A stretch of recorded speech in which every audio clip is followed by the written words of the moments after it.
The Guyanese head of state assertively proclaimed before world leaders, inclusive of Venezuela, which is also a member of the United Nations, that, and I quote, Guyana cannot be used as an altar of sacrifice for the settlement of Venezuela's internal political differences, end quote, as he alluded to the Guyana Venezuela border controversy, which dates back to the pre-independence era of Guyana.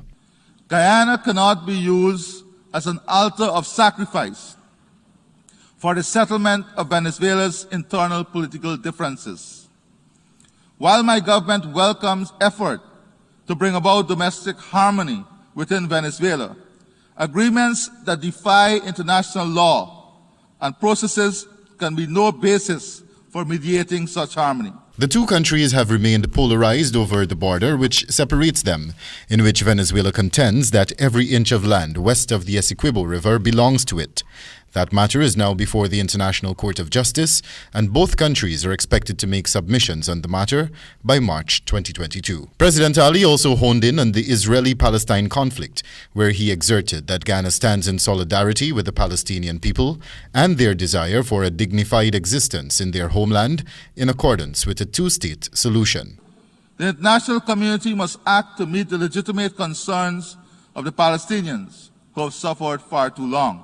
President Irfaan Ali referenced the state of relations between the United States and Cuba, positing that better relations between those two countries would be of great benefit to all in the region. The strained relations between the United States and Cuba are also a matter of deep concern to our region.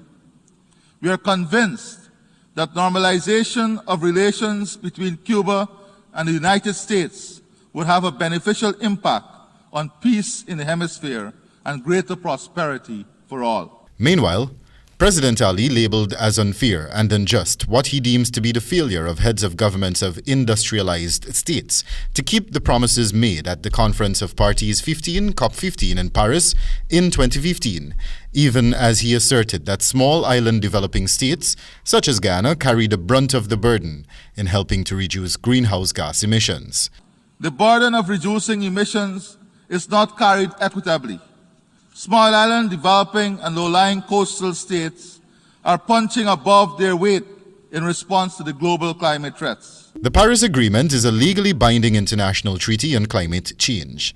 It was adopted by 196 parties at COP21 in Paris on the 12th of December 2015 and entered into force on the 4th of November 2016. Its goal is to limit global warming to well below 2, but preferably to 1.5 degrees Celsius compared to pre-industrial levels. The president also called for debt rescheduling and debt service moratoriums to reboot small state economies, which have been hard hit by the COVID-19 pandemic, as he believes it is essential to returning developing countries on the path toward attaining the Sustainable Development Goals, SDGs, as outlined by the United Nations. But such recovery will be painfully elongated and slow unless there is international support in the form of debt rescheduling, debt service moratoriums, provision of soft resources to reboot economies. My government restates its call for increased resources to be made available to states on the basis of their vulnerabilities and not only based on a misleading measure of per capita income. The UN General Assembly is the main policy-making organ of the organization.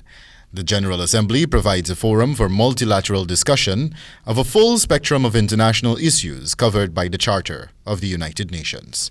Wendell Badrie for the HGP Nightly News.